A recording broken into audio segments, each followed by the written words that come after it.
আবার হেসে উঠে ভবনাথ বলতেন, ফুল মাছ পেয়েছ, সমস্ত পশুর মা। দোষ যদি কারো থাকে তবে সে দাদু, তার উপর বানিশ নেই, তাকে শুরু ছাড়তে হবে। না চাইলে Dipa has every right to smoke. তখন থেকে ভবনের স্ত্রী বলতেন, তুমি নিজের ভবিষ্যৎ অন্ধকার করে দিলে। ভবনাথ বাবু তখন থেকে চুল ছেড়েছেন, গৃহিণীর জর্দা পান অবশ্যই ছাড়েননি, এবং দীপাও পান বা চুরুট কোনোটাই ছাড়েনি, জর্দাও না।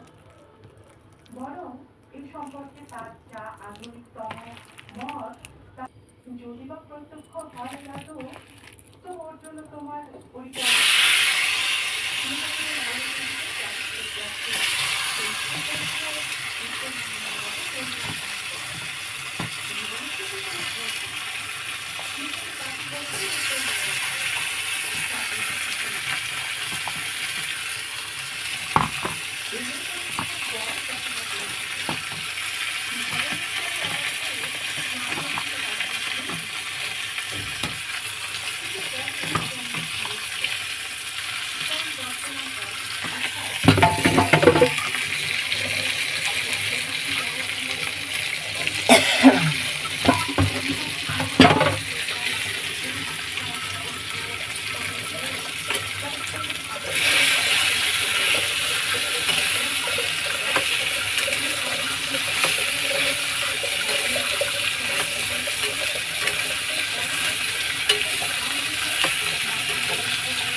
বাড়িতেই প্রায় শেষ জীবনটা কাটিয়ে গেছে।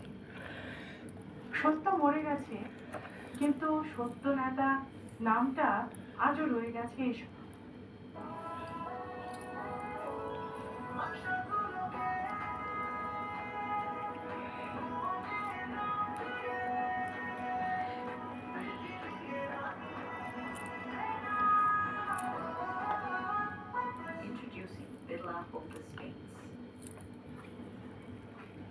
প্রথমে বিজনেস হবে, তারপর ফিভার, তারপরে ব্লাড টেস্ট। কিন্তু তুমি ভয় পেও না, মাম্মি তোমাকেও হসপিটালে নিয়ে যাবে। টেডিকে মশা কামড়েছিল না, ওরও ডেঙ্গু হবে। টেডিকে বলে দাও এখন থেকে এ বাড়িতে কারোরই ডেঙ্গু হবে না। কালাহেড এটা মশা মেরে ফেলে এবং ডেঙ্গু থেকে বাঁচায়। কালাহেড।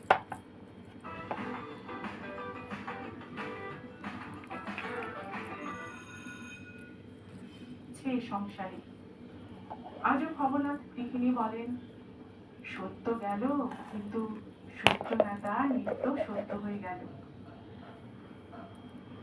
নিত্য সত্য কথাটা জুগিয়ে দিয়েছেন ভবনাথ বাবু। ওটা ভবনাথ গৃহিণীর মাথার থেকে বেরোয়।